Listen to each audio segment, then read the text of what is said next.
well, thanks very much for coming back. Great to see you all. I thought the entire audience had disappeared at 1 minute, but it's nice to see you all this afternoon. Just a short presentation from us on the development of our new enclosed through floor lifts and why we've decided to bring these to the marketplace. And then if you're interested a little bit on our methods of assessing users for what sort of lift it is they really should have. The Terry Harmony open through floor lift, which you're probably very familiar with, it's been in the marketplace for more than 35 years now. It's been a great workhorse, and it continues to meet and exceed most of the current situations that we meet, and certainly all of the current standards that exist. But we have noticed an increasing number of instances where it's not appropriate. And these are driven essentially through areas of bariatrics, pediatrics, and life expectancy. On the bariatrics front, you can see the numbers there from the Centre for Health and Social Care. Significant increase still in obesity. The rise has continued over the last 10 years. And whilst the present weight limits for our through floor lifts of 250 and 280 kilograms are just about satisfactory, as people get bigger and their equipment gets bigger and heavier, we're starting to knock on the door of the weight limits that are there. So we needed to move that forwards. And not only is there the bigger people and bigger equipment, but there's also an increasing demand for attendants to travel in the lift with the people that are using it. That's the sort of trend in percentage of obesity in each of the local populations. This surprisingly says we should all move to Ireland in order to lose weight and live a healthy life. But those are the facts. So, as a driver for change, bariatrics for us is not only about weight, but it's also about space in the lift, and it's also about the ability to have an attendant standing in the lift. Now, with a lift with sides that are less than 2 meters high, you cannot stand. So our new design accounts for that. On the pediatrics side, as a driver for change, there are around 770,000 disabled children in the UK. And of those, 70,000 benefit from the use of mobility aids. In our experience, whenever we're working with pediatric cases, 80% of those cases either want or really need an attendant to travel with the child. So again, we're back to the idea that a part height through floor lift is no longer appropriate or useful in that situation.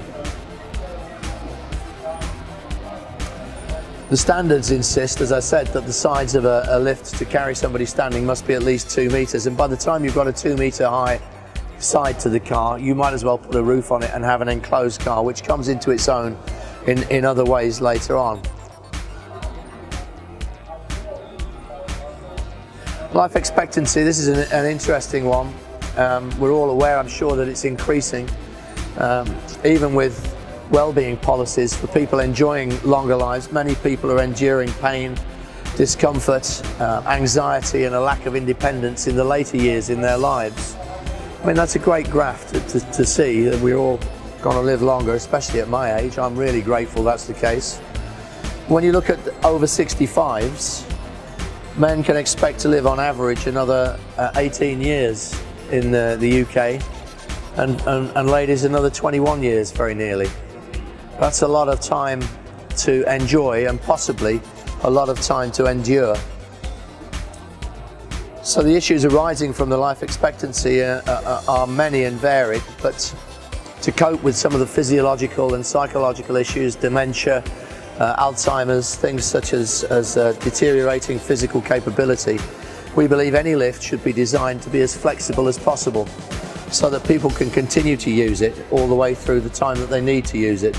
So why not have a lift that's full height on the sides, so in future an attendant can travel with the person that needs that additional care. Promoting well-being and a safe environment for elder people who are anxious is an important facet of getting them to use the lift, making them enjoy using the lift rather than enduring using the lift. And providing independence to individuals and their carers is really at the forefront of our new designs. You can see from this slide that the Libretto, the enclosed lifts, provide a number of advantages over the original open through floor lift, but the two most significant that have been constant themes throughout this short talk are the full height sides and the ability to carry an increased payload of 325 kilograms.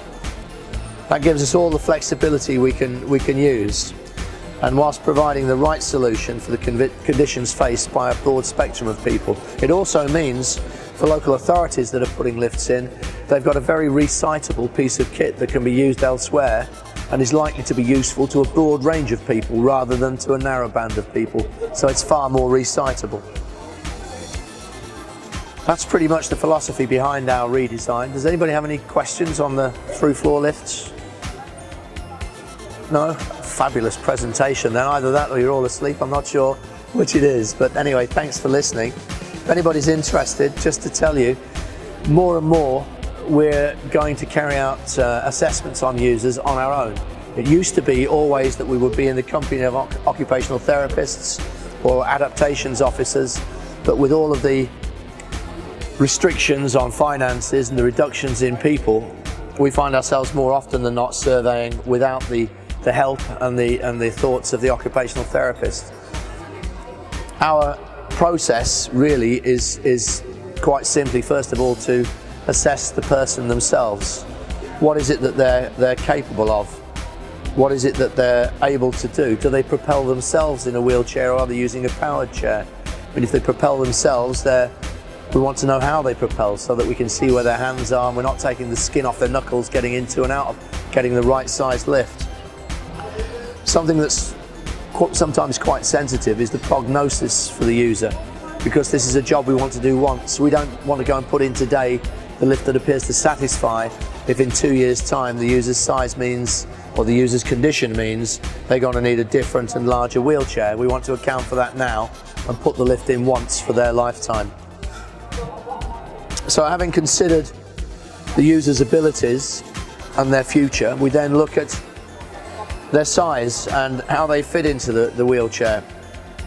Look for the length, make sure they're comfortable in it, that we take account of issues like leg extensor issues. With the width, as I said, the self-propelling sides are a very important issue. We try always to carry out the survey with the wheelchair present, so we can see the user in the wheelchair. Sometimes that's not possible. We might be surveying for a child who's out at school in their wheelchair.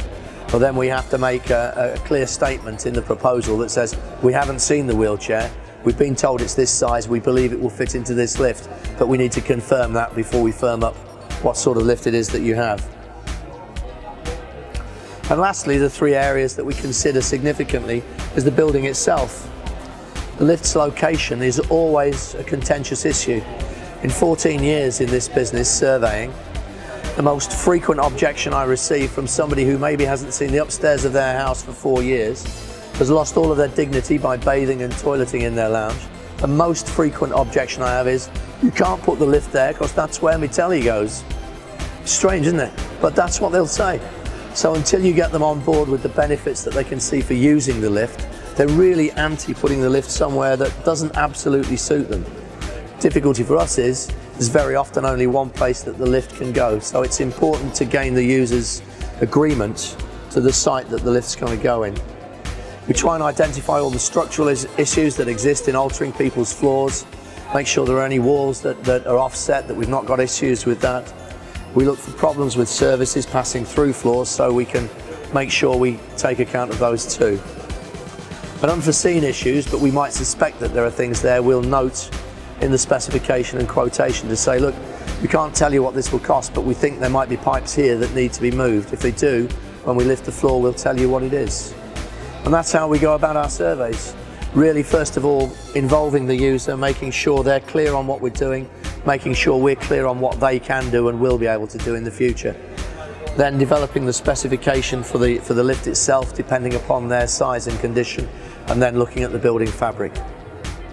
You've been ever so kind. Thank you for staying and listening. If anybody's got any questions, I'll happily answer them. If not, please feel free to have a look at the lifts. And I've got a little certificate for each of you for coming and attending. Thanks very much.